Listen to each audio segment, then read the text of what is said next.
Hello friends, स्वागत है आपका हमारे चैनल में। आज हम लेकर आए हैं क्लास 10 के बहुत ही महत्वपूर्ण ऑब्जेक्टिव प्रश्न जो बहुत ही इंपॉर्टेंट है, जो हर एक बार एग्जाम में पूछे जाते हैं।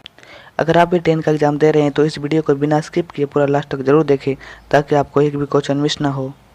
तो चलिए शुरू करते हैं। हमारा पहला प्रश्न है, किसी मध्यम के अपवर्तनांक का मान होता है। इसका आंसर हो जाएगा बी, साइन आई बटा साइन आर। हमारा अगला प्रश्न है, कौन सा दर्पण आमतौर पर वाहनों के पीछे देखने के दर्पण के रूप में उपयोग किया जाता है। इसका आंसर हो जाएगा बी, उत्तल दर्पण। अगला प्रश्न है, उत्तल दर्पण के सामने एक वस्तु को रखा गया है, इस प्रतिबिंब की प्रकृति क्या होगी। तो इसका आंसर हो जाएगा आंसर बी, वास्तविक प्रतिबिंब। तो इसका आंसर हो जाएगा वास्तविक। निम्न में से किस दर्पण की फोकस दूरी होती है। निम्न में से किस दर्पण की फोकस दूरी होती है। तो इसका आंसर हो जाएगा बी, उत्तल दर्पण। बी सही आंसर हो जाएगा, उत्तल दर्पण की फोकस दूरी होती है। हमारा अगला प्रश्न है, किसी लेंस द्वारा उत्पन्न आवर्धन का एसआई मात्रक क्या है। तो इसका आंसर हो जाएगा डी, मात्र विहीन। आंसर हो जाएगा मात्र विहीन। अगला प्रश्न है, निम्न में से किस लेंस की फोकस दूरी धनात्मक होती है। निम्न में से किस लेंस की फोकस दूरी धनात्मक होती है। तो इसका आंसर हो जाएगा बी, उत्तल लेंस। उत्तल लेंस की फोकस दूरी धनात्मक होती है। हमारा अगला प्रश्न है, एक लेंस की क्षमता 1 डायरेक्टर है, तो उस लेंस की फोकस दूरी क्या होगी। एक उत्तल लेंस की क्षमता 1 डायरेक्टर है तो उस लेंस की फोकस दूरी क्या होगी। तो इसका आंसर हो जाएगा सी, प्लस 100 सेंटीमीटर। अगला प्रश्न है, कौन सा लेंस अपसारी लेंस भी कहा जाता है। कौन सा लेंस अपसारी लेंस भी कहा जाता है या कहलाता है। तो इसका आंसर हो जाएगा बी, उत्तल लेंस। उत्तल लेंस को अपसारी लेंस भी कहते हैं। अगला प्रश्न है, अवतल दर्पण की फोकस दूरी उसकी वक्रता त्रिज्या की होती है। अवतल दर्पण की फोकस दूरी उसकी वक्रता त्रिज्या की क्या होती है। तो इसका आंसर हो जाएगा बी, आधी। अवतल दर्पण की फोकस दूरी वक्रता त्रिज्या की आधी होती है।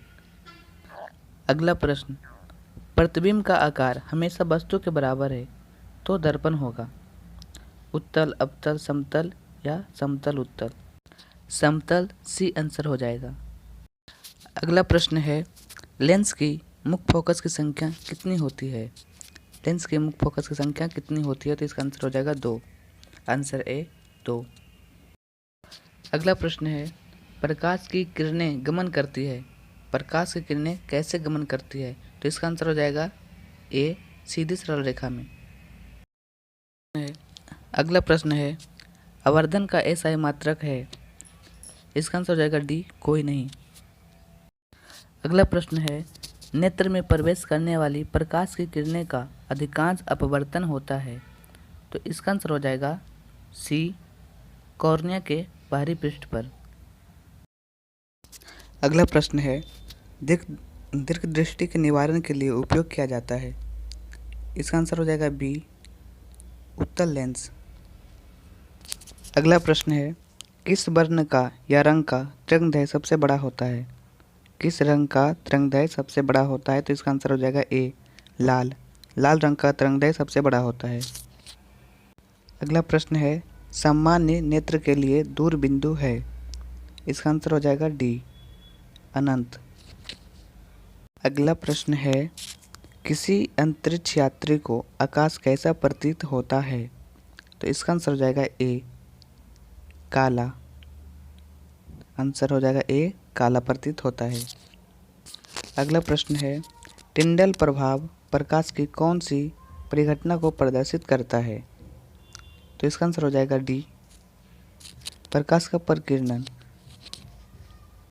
अगला प्रश्न है, पुतली के साइज को कौन नियंत्रित करता है। पुतली को साइज को कौन नियंत्रित करता है। तो इसका आंसर हो जाएगा डी, रेटिना या दृष्टिपटल।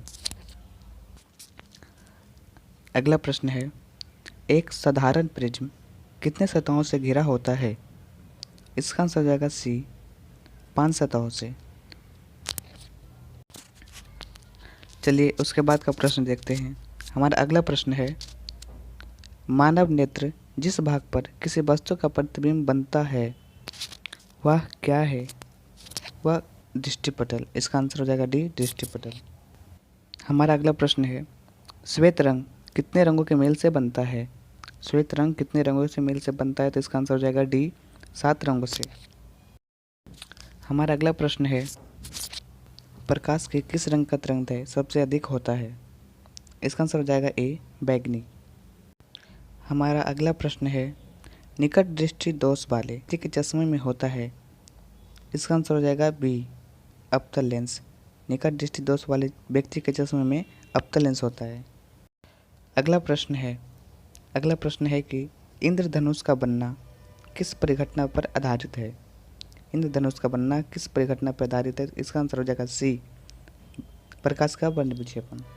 अगला प्रश्न है, तारों के टिमटिमाते प्रतीत होने का कारण है? तारों को टिमटिमाते प्रतीत होने का कारण है, आंसर हो जाएगा ए, वायुमंडलीय अपवर्तन। वायुमंडलीय अपवर्तन के कारण तारे टिमटिमाते हैं। हमारा अगला प्रश्न है, मानव नेत्र में यानी कि मानव नेत्र में क्या होता है? तो इसका आंसर हो जाएगा सी, मानव नेत्र में उत्तल लेंस होता है। तो उसी सही आंसर हो जाएगा। अगला प्रश्न है, किसी वस्तु का प्रतिबिंब नेत्र के जिस भाग पे बनता है वह क्या कहलाता है? इसका आंसर हो जाएगा बी, रेटिना या दृष्टिपटल। अगला प्रश्न है, जरा दूरदर्शित के निवारण के लिए उपयोग किया जाता है? जरा दूरदर्शित के निवारण के लिए उपयोग किया जाता है, तो इसका आंसर हो जाएगा सी, द्विफोक्सी लेंस। जरा दृष्टि दोष के निवारण के लिए द्विफोक्सी लेंस का उपयोग किया जाता है। हमारा अगला प्रश्न है, जो नेत्र दूर स्थित वस्तु को स्पष्ट नहीं देख पाता है उस नेत्र में होता है, उस नेत्र में क्या होता है? तो इसका आंसर हो जाएगा बी, निकट दृष्टि दोष। उस नेत्र में निकट दृष्टि दोष होता है। चलिए अगला प्रश्न देखते हैं। हमारा अगला प्रश्न है, प्रतिरोध का सूत्र क्या होता है? प्रतिरोध का सूत्र, इसका आंसर हो जाएगा सी, आर बराबर भी बटा आई होता है। हमारा अगला प्रश्न है, किलोवाट घंटा का मात्रक है। किलोवाट घंटा का मात्रक क्या है? तो इसका आंसर हो जाएगा डी, विद्युत शक्ति। अगला प्रश्न है, आवेश का एसआई मात्रक होता है। आवेश का एसआई मात्रक क्या होता है? तो इसका आंसर हो जाएगा सी, आवेश का एसआई मात्रक जूल होता है। अगला प्रश्न है, विद्युत ऊर्जा का व्यापारिक मात्रक क्या है? विद्युत ऊर्जा का व्यापारिक मात्रक क्या है? इसका आंसर हो जाएगा सी, यूनिट। याद कर लीजिएगा, इसका आंसर हो जाएगा सी। हमारा अगला प्रश्न है, निम्नलिखित में कौन सा वियत विभवांतर का एसआई मात्रक है? अथवा विभवांतर का एसआई मात्रक क्या होता है? अथवा यह भी कह सकते हैं कि विभवांतर का एसआई मात्रक क्या होता है? तो इसका आंसर हो जाएगा डी, वोल्ट। तो याद कर लीजिएगा, ये इसका आंसर हो जाएगा डी, वोल्ट। अगला प्रश्न है, ताप बढ़ने से चालक का प्रतिरोध क्या होता है? ताप बढ़ने से चालक का प्रतिरोध क्या होता है? तो इसका आंसर हो जाएगा ए, बढ़ता है। हमारा अगला प्रश्न है, विद्युत प्रतिरोध का मात्रक है। विद्युत प्रतिरोध का मात्रक है, तो इसका आंसर हो जाएगा सी, ओम। अगर विद्युत धारा रहेगा तो इसका आंसर हो जाएगा ए, एम्पियर। अगला और अंतिम प्रश्न है, विद्युत धारा उत्पन्न करने की युक्ति को कहते हैं। तो इसका आंसर हो जाएगा ए, जनित्र। अगर आप चाहते हैं कि हमारा वीडियो आप तक तुरंत पहुंचे तो हमारे चैनल को सब्सक्राइब करें और वीडियो को शेयर करें और साथ ही वीडियो को लाइक भी कर दें।